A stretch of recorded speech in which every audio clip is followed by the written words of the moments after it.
Hello everyone, in this video I'll be ranking the best sword swords in Baldur's Gate 3 on a tier list. So we got some really great options here today. Some of the best weapons in the game are actually short swords. And what's nice about short swords is they are mostly going to be light and finesse weapons, allowing us to use them if you're a rogue for the sneak attacks. But I'll be going over a whole lot of them here in this tier list, so stay tuned for that. The first weapon that we got here is just the basic old Harper short sword, which is not great. Honestly, I would just put it into the roleplay tier because it's not the best. It just deals a 1d6 damage, and there's so much better out there. Now, most of these are all going to be roughly dealing 1d6 damage. There are some actually that deal 1d4 damage that you just would also go in the roleplay tier. But the next one that we got here is the Assassin's Sword. So what this does is it gives advantage on stealth checks, and honestly, that is pretty good for a rogue if you're going through stealth. This is a weapon that's going to give you finesse benefits. So this is a weapon you get fairly early on. It's got a magical enhancement +1, so it has that going for it. It's honestly not bad. You can get it at the House of Healing in Act 2, and it makes for a good weapon. So I'm going to put the Assassin's Short Sword into the B tier. It's pretty good, but there's obviously much better weapons on this list that I'll be getting to. But the next thing we got here is the Render of the Mind and Body. So a lot of these have similar appearances, so just stay tuned, or just listen to the names that I'm saying out loud. So the Render of the Mind and Body. When the wielder attacks with advantage, they deal an additional 1d8 of psychic damage, which is one of the best damage types in the game, because if you have the Resonance Stone, that can become double damage. So this weapon, you can get it also decently early on. It's in Moonrise Towers in Act 2. I would have to say that this is a great weapon for a rogue, because when you attack with advantage, you're dealing an additional 1d8 psychic damage. Again, that can be doubled, but that's like an extra damage die on your sneak attacks. So I'd have to say that the Render of Mind and Body is probably A tier, top of B tier to A tier. That additional 1d8 psychic damage is really good, psychic being one of the best damage types in the game. So I'd have to say it's probably A tier. Next, we just got the regular old Githyanki Short Sword +1. So this is obviously better than just a roleplay tier, but it's not incredible. So I'm going to put it in the C tier. It's literally just a 1d6 +1, and no extra benefit that the others have. So this gives advantage on stealth. That gives additional damage die. This one doesn't really do anything special for us, but we do got a very special weapon next. So this is the Shadow Blade. Now you can get this by using a ring. So if you're playing in the main base game here, there's going to be a ring that you can get that'll give you Shadow Blade. So Shadow Blade ring there. Whenever you have that, you're going to get a skill that you can use, and that skill will give us the Shadow Blade, and it deals pure psychic damage. So I'm going to pop that in there. And the Shadow Blade's in the offhand, 2d8 psychic damage, being the highest damage blade here. But what's also nice about this is when you have advantage on attack rolls against lightly or heavily obscured targets when using this blade. So if you got Fog Cloud, you can obscure the target, get advantage. Great for sneak attacks. But what's nice about this is it deals psychic damage. So if you have the Resonance Stone, which I have here, that gives vulnerability to psychic damage. So this 2d8 essentially becomes like a 4d8. It doubles the damage. So that 16 becomes 32 max damage, which is incredible. So that is having it in the offhand. But if we put it in the main hand, we get a little extra damage there, up to 24, so 48 damage. And it also looks really cool. You can see there.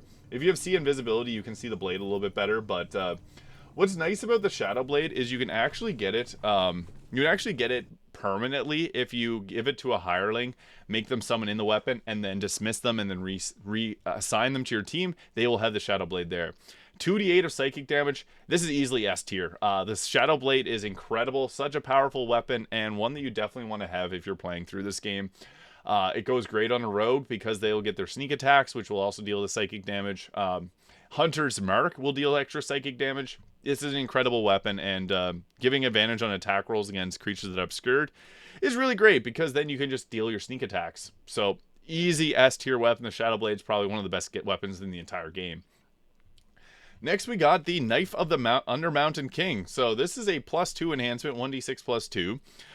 And it's actually really great. So it has the Organ Rearranger. So this is a perk that when it reduces the number that you need to hit a critical hit by 1, and when you roll 2 or less on the damage die, it re-rolls the damage die. So you're flat out just not going to hit, like, it's when it rolls that 1d6, if you roll a 1 or a 2, it re-rolls that again. So you're just going to flat out get more damage.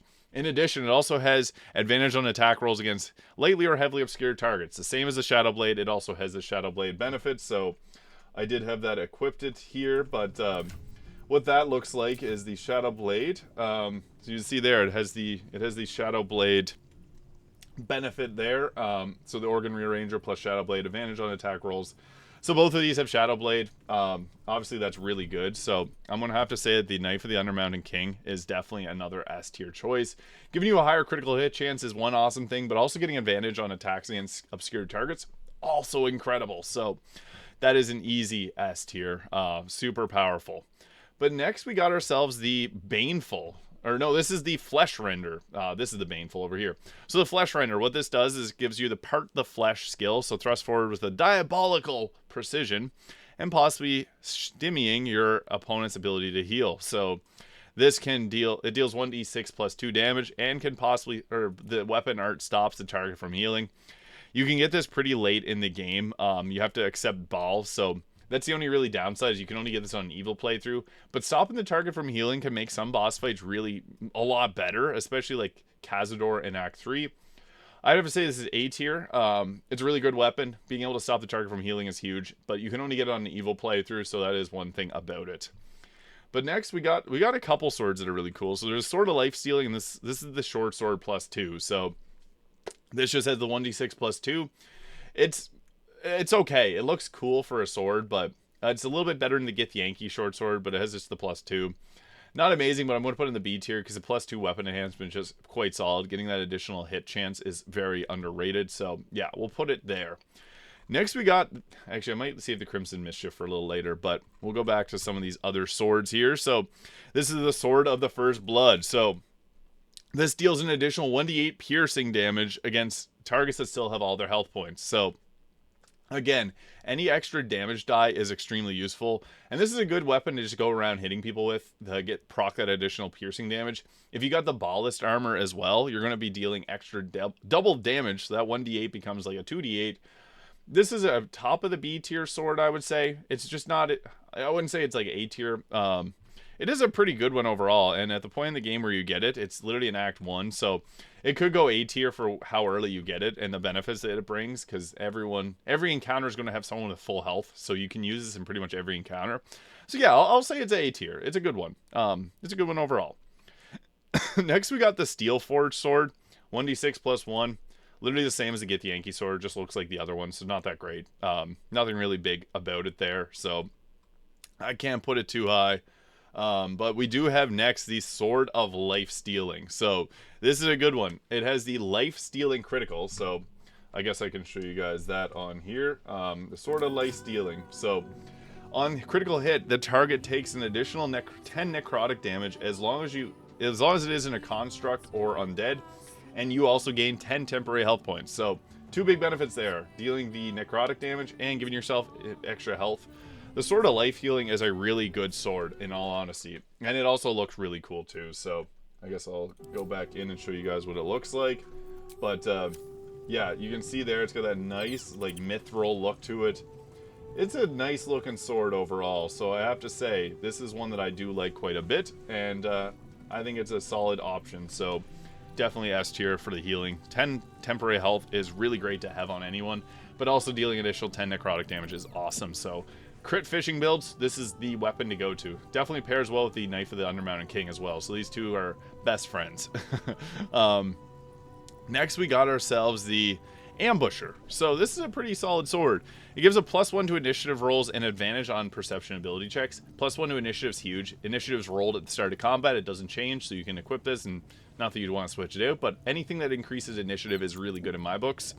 It also has the Ambusher Streak, so in combat you deal an additional 1d6 of necrotic damage against creatures that haven't taken a turn yet. So this works really well in an assassin build, so that goes in the high A tier. This is a very solid one. Probably not as good as the weapon that stops the target from healing, but I would have to say the Ambusher is a honestly good weapon. Sentinel weapon giving additional initiative is always a good thing. It only has a +1 weapon enhancement, not a +2 for a rare weapon, so that is one downside, but still decent. I might see Crimson Mischief for a little later, but next we have the Slicing Short Sword. So when the wielder attacks with advantage, they inflict bleeding, which deals 2 slashing damage per turn.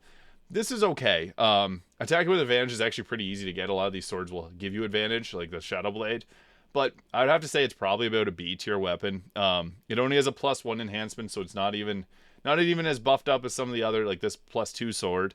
But bleeding isn't that huge of a difference. Like, it's nice if you have a Tiger Heart Barbarian because they can inflict bleed, or if you have anyone with the Wolverine aspect, because when they attack targets that are bleeding, it removes their movement speed.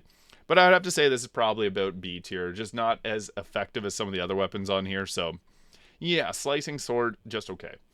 I guess we'll go with the other one that looks like this. This is the Sword of Clutching Umbra. So this has a special weapon action. It's only a +1, so 1d6 +1. It has a shadow-soaked blow. So what this does, strike an enemy, adding your proficiency bonus to the damage. Moreover, if the attack hits, it deals an additional 1d6 psychic damage. This attack doesn't break concealment. So you can use this weapon to actually attack from stealth. You can only get this on a good playthrough. It's purchased from Damon.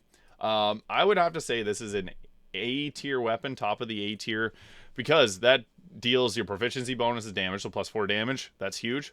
Plus 1d6 psychic if it lands, and it doesn't break your stealth. Could potentially be S tier. I'm just going to put it into the high A tier. It only has a +1 enhancement. Still very good though, and the fact that the weapon attack doesn't break stealth is really nice. So yeah, I'll put it in the A tier. Next, we got the Baneful. So this weapon is a favored weapon. It's a 1d6 +1, but it also has a +1 to damage and attack rolls. So it's almost like it's a +2. So I don't know. That's not really that cool, but what's cool about it is on hit, possibly bane your target. So the Baneful is actually a sword that you can get really early on in Act 1 from Blurg. And the ability to bane your target is actually quite massive. It's probably like low, I wouldn't say S tier, maybe right around here. These two look like they get Yankee swords, which is kind of funny. But yeah, being able to bane your target's massive, and getting that +1 weapon enhancement with another +1 to damage and attack rolls is quite nice. So definitely an A tier. I think that it's a pretty good weapon overall. So yeah, we'll go with that there. And then finally, we got ourselves the Crimson Mischief. So this is a good sword. 1d6 +2. It also has a 1d4 of necrotic damage in addition to that. So that is also quite nice. But it has a few benefits. So this has the, I guess I can show us the benefits this weapon has, because I have it equipped. Oh, don't want to steal that. I'll even show you what it looks like when we attack with it. So I'll put on the Crimson Mischief here. So this gives us, it's a 1d6 +10 piercing damage, 1d4 necrotic damage, and then 1d4 conditional damage. Deals an additional 1d4 piercing against targets with 50% of their health points or lower, so that's quite good. But when we have it in the main hand, when you make an attack with advantage, the target takes an additional 7 piercing damage. That is massive, because if you have the ballast armor, like if we put on the ballast armor, that becomes 14 damage. That becomes really good really quickly. If we have it in the offhand, it adds ability modifier, so that's really nice.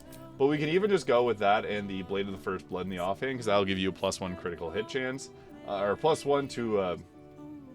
yeah, +1 to critical hit chance and +1 to armor class. But the big benefit of this is being able to attack with advantage. So we typically want to be stealthing. I don't have a build that's very good for this, but if you got like hold person or anything like that, we're going to attack with this, and we got advantage there. So that can hit for a lot of health. We almost killed Will with 1 attack, so that is the benefit of that. This weapon can literally take people out left, right, and center, because that extra advantage that you get on attacks. We were able to almost one-shot Halson there. This weapon is incredible. With the ballast armor, you're unstoppable. So you can see here I'm able to take out like my teammates really quick and easily, and yeah, we were able to 2-shot everyone so far. So that's pretty good. Always attack from stealth with this weapon if possible, because you'll get the advantage to deal the additional damage. So press C and then click away with it. That took 3, but Shadowheart has some pretty good gear on.